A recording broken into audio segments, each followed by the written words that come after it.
കപ്പക്കിഴങ്ങിന്റെ ചില ഗുണങ്ങളും അത് കഴിക്കുമ്പോൾ നാം ശ്രദ്ധിക്കേണ്ട ചില കാര്യങ്ങളും.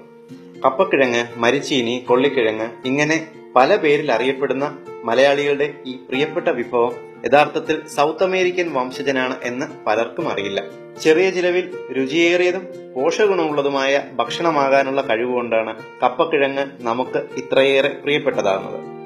നമ്മുടെ ഭക്ഷണക്രമത്തിൽ കപ്പക്കിഴങ്ങ് ഉൾപ്പെടുത്തണം എന്നാണ് എത്നിക് ഹെൽത്ത് കോഡ് നിങ്ങളോട് സജസ്റ്റ് ചെയ്യുന്നത്. ഇതിന്റെ പ്രധാന ഗുണങ്ങൾ എന്തൊക്കെയെന്ന് നോക്കാം. ഏറ്റവും കൂടുതൽ കാർബോഹൈഡ്രേറ്റും പ്രോട്ടീനും കാൽഷ്യവും നിറഞ്ഞ ഭക്ഷണമാണിത്. രോഗപ്രതിരോധ ശേഷി വർദ്ധിപ്പിക്കുന്നു, ഹൃദ്രോഗത്തെ ചെറുക്കുന്നു, കോശങ്ങളിലെ DNA കേടുപാടുകൾ പരിഹരിക്കുന്നതിലൂടെ പ്രായാധിക്യം ചെറുക്കുന്നു, ക്യാൻസറിനെ തടയുന്നു.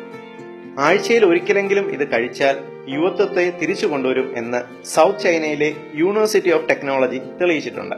ഇതിൽ ധാരാളം പൊട്ടാസ്യം അടങ്ങിയിട്ടുള്ളതുകൊണ്ട് രക്തസമ്മർദ്ദം കുറയ്ക്കും, വൃക്കകൾക്ക് അത്യുത്തമം, ഓർമ്മശേഷി വർദ്ധിപ്പിക്കും, അൽഷിമേഴ്സ് രോഗത്തെ ചെറുക്കും. ഇതിൽ ധാരാളം കാൽഷ്യം അടങ്ങിയിട്ടുള്ളതുകൊണ്ട് എല്ല് തേയ്മാനം, ബലക്കുറവ് എന്നിവയ്ക്ക് വളരെ ഫലപ്രദമാണ്.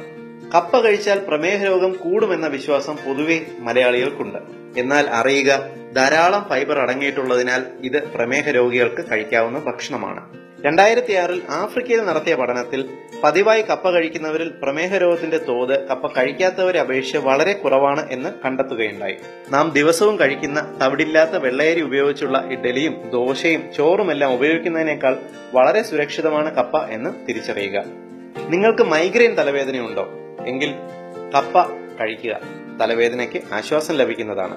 ജന്നി അഥവാ ഫിറ്റ്സ് രോഗത്തിന് വളരെ ഫലപ്രദമായ ഭക്ഷണമാണിത്.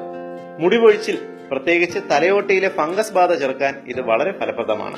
ഇനി കപ്പക്കിഴങ്ങ് കഴിക്കുമ്പോൾ ശ്രദ്ധിക്കേണ്ട ചില കാര്യങ്ങൾ കൂടിയുണ്ട്. കപ്പക്കിഴങ്ങിൽ ഹൈഡ്രജൻ സയനൈഡ് എന്ന ഒരു വിഷ സംയുക്തമുണ്ട്. കപ്പക്കിഴങ്ങ് വെള്ളത്തിൽ തിളപ്പിക്കുമ്പോൾ ഈ രാസവസ്തു ഏതാണ്ട് 90% വെള്ളത്തിൽ അലിഞ്ഞു പോകുന്നു. പക്ഷേ ബാക്കി 10% അതിൽ തന്നെ ഉണ്ടാകും.